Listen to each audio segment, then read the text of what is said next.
Is that a Roman temple in the middle of Kentucky? Not exactly. Welcome to the Lincoln Birthplace National Historic Park in Hodgenville, Kentucky. This is a national park and monument built on the Lincoln family land where Abraham Lincoln was born. It's located a short drive off of I-65 between Nashville and Louisville. Let's dive into this serene and peaceful national park that goes largely unnoticed. We'll break down what you can do there, if it's worth a visit, and help you plan. Plus, we'll discuss the scandalous controversy that surrounds this monument. And this is juicy, so you'll want to stick around. But first, let's discuss why this looks like the Roman Pantheon. This monument was constructed between 1909 and 1911 and was the very first Lincoln monument built in the U.S.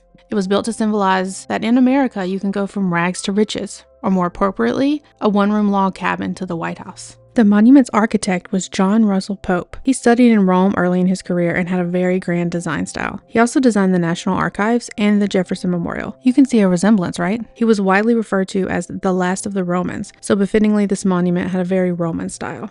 You can visit daily from 9 a.m. to 4:30 p.m., and the site has ample parking. It's a slight drive off the interstate. The crowds are generally very low. There are some small, short hiking trails if you want to walk in nature a bit, but this is not really a nature-focused park. There is, however, an interesting water source that is worth a look, but more on that in a second. The visitor center is open daily from 9 to 5 and houses information about the land, how it was acquired by Lincoln's father, artifacts and information on how land was developed during those times, and what I found the most interesting was the actual real Lincoln family Bible. The monument is incredibly beautiful. The building is beautifully framed in greenery as you ascend the steps.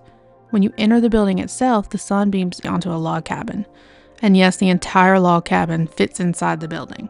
And before you head back to your car, you must take a quick stop at the sunken spring. We found it quite amazing that we were at the exact spring that Abraham Lincoln drank from as a baby. This spring was the main reason why Lincoln's father purchased the land, so they'd always have a fresh water source. So is this monument and historical site worth the visit? We found this place to be incredibly beautiful and peaceful. It was quiet but lush, and it was in pristine condition. We did the whole thing in under 15 minutes. I wouldn't necessarily make a special trip here, but if you're already driving through, or if you're planning a visit to the nearby Mammoth Cave National Park, it's a no-brainer to take a little detour and visit the monument, even if there is a little controversy. That's right, I didn't forget about the juicy controversy.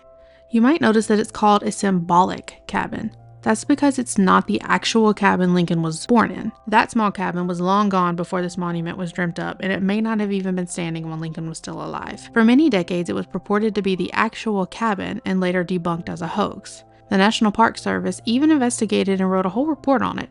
I'll link it in the description below if you're interested. In the late 1800s, an entrepreneur took logs and timber from the land and created a cabin and then toured around the U.S., disassembling and reassembling the cabin at every new location. Alongside this touring Lincoln cabin was another cabin purported to be the birthplace of none other than Jefferson Davis, the president of the Confederacy. It gets worse. The cabin inside the monument right now is believed to actually be a mix of the parts from both the Lincoln cabin and the Davis cabin. If you create a symbol of my childhood and include pieces belonging to my arch nemesis, I swear I'm coming back to haunt you. Tell me below in the comments if you agree.